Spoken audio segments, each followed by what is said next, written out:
Gabriel Soma. A catastrophic nuclear war nearly ended humanity in 2098, but humankind rallied and eventually found a new way forward. Inventors and innovators discovered new ways to create energy and grow food. One such visionary founded Huxley Industries Limited. Since much of Earth was left uninhabitable and many of the world's resources were dwindling, Huxley ploughed all their profits into research in rocket science, artificial intelligence, and genetic engineering. They began exploring the galaxy, looking for habitable planets with valuable resources. Their plan was to travel to the far reaches of the galaxy, mine those precious resources, and create a peaceful and prosperous future for humankind. Each planet that humanity colonized was carefully designed. Resources were extracted and growth hubs were constructed to create individuals fabricated from carefully engineered DNA. Each individual was manufactured for a different societal function. The vast majority were manual laborers. Others were created to be scientists, engineers, administrators, agronomists, and physicians. The idea was to create a functional society that would operate flawlessly. Gabriel Soma was born in a cloning hub on Proxima Centauri C, the first planet humanity colonized. He was part of a small crew that maintained and repaired the robots and androids sent to construct colonization hubs. Unbeknownst to Gabe, every memory of his childhood was implanted in his consciousness by those who cloned him. Like the rest of his crew, he believed he was born to a mother and father on Earth.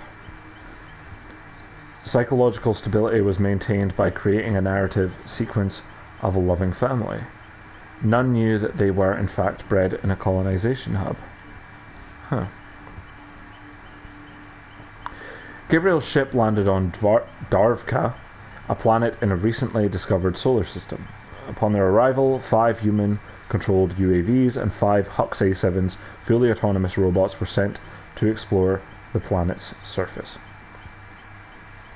They detected breathable air and abundant water and many organic lifeforms, as well as something unexpected, the ruins of an ancient civilization that had mysteriously disappeared. The ruins seemed ancient, but the tech seemed surprisingly advanced. Whatever powered the tech was a mystery, as it clearly was inoperable and long dormant. As the planet proved hospitable to human life and contained many valuable mineral resources, construction began on the colonization hub. The landing craft contained living quarters for the 10-person human crew. Most of the hub constructed was automated. Huxley Industries always included a human crew to act in a supervisory capacity. Why can I not talk? The planet possessed great beauty, old-growth forests, meadows covered in colourful flowers, placid lakes, wide rivers. Gabe could imagine living on a planet like Darvka forever. The inspiring beauty and peaceful setting lulled the entire team into complacency. Even Michael, the team security officer. Michael was driving a transport vehicle patrolling the edges of the ruins with Sarah, a science officer charged with documenting the flora and fauna. According to Sarah, the vehicle suddenly accelerated on its own and the brakes lost all function. A cliff loomed ahead and Michael shouted for Sarah to jump, but the doors wouldn't open.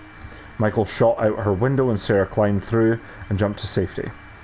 He shot out his own window but couldn't get through in time. As he struggled to escape, the vehicle roared off the edge. The 100-foot drop caused the vehicle's fuel tank to rupture. Sarah raced to the edge and heard Michael's terrifying screams as the transport vehicle went up in flames. That afternoon they held a memorial, and that night Gabriel had trouble falling asleep. Sometime in the night he bolted awake, unable to breathe. His eyes grew wide as his breath grew short. He gagged as hands flew to his throat. The power was out in the shelter and there was no oxygen. Desperately, he stumbled forward through the dark corridors and only survived by manually opening an emergency door with the last of his strength. 6 of his fellow crew members weren't as lucky, with the life support and ventilation system down.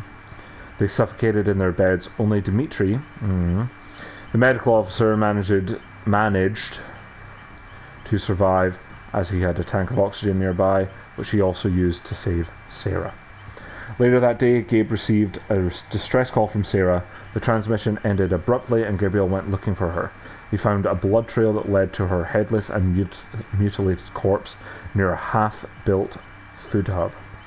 Gabe reasoned that there must be some sort of dangerous predator they missed in the initial scan of the area. Back at the colonization hub, he studied the logs in the main server to see if they missed anything in their initial recon. Instead, he found something even more troubling. One of the Hux A7s apparently took control of the transport vehicle and shut down the life support system on the landing craft. Gabriel searched the compound for the errant Hux and found it in the cloning hub. The robot was covered in blood and held the science officer's head by the hair. The Hux apparently had extracted DNA and was using it to create what seemed to be a new body. Instantly, Gabe gave the robot an order that was ignored. He assumed the robot's source code was corrupted, but when he plugged his scanner into its memory core, he discovered that the original code had been replaced by something completely incomprehensible, written in an alien language he had never seen before. Clearly, the Hux needed recalibration, but when Gabe tried to do just that, the Hux released a surge of power that fried all the equipment. When Gabe attempted to remove the robot's power supply, the Hux grabbed him by the throat and threw him 10 feet across the laboratory like a rag doll. At the sound of the commotion, Dmitri rushed in to see the Hux approaching Gabe. He commanded the Hux to power off, but it turned slowly and marched towards him. As he yelled codes that were supposed to deactivate the faulty tool, the Hux stared at the shouting officer for a moment, then punched a hole through his chest and pulled out his beating heart. The medical officer fell dead and the Hux extracted blood to add to its design. Gabriel quickly gathered himself and bolted out into the alien forest. Heading for the fuel hub, then he found a length of steel pipe, hid and waited, but the Hux never showed up. Day gave way to dusk, and Gabe began to shiver and the sun fell behind the hills. He heard the doors hiss open and watched as the clanking Hux emerged. It had fabricated a new body for itself, part flesh, part silicone, part human, part machine. Massive, powerful, beautiful, and majestic, like an ancient god.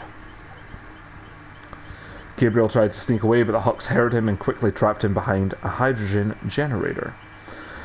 Pinned, Gabe spotted a liquid hydrogen fuel tank and used the pipe to smash a valve open. Pardon me. The Hux distracted, he quickly escaped, striking the door with the pipe as he fled, creating a spark that ignited the fuel. The flame travelled back to the tank and the hub instantly exploded in a massive fireball, blowing the Hux off its feet. Gabe raced across the meadow and into the forest. When he looked back, he saw the Hux emerge from the flames and smoke, burning, melting, shrieking, deformed, terrible, and wrathful like an ancient god.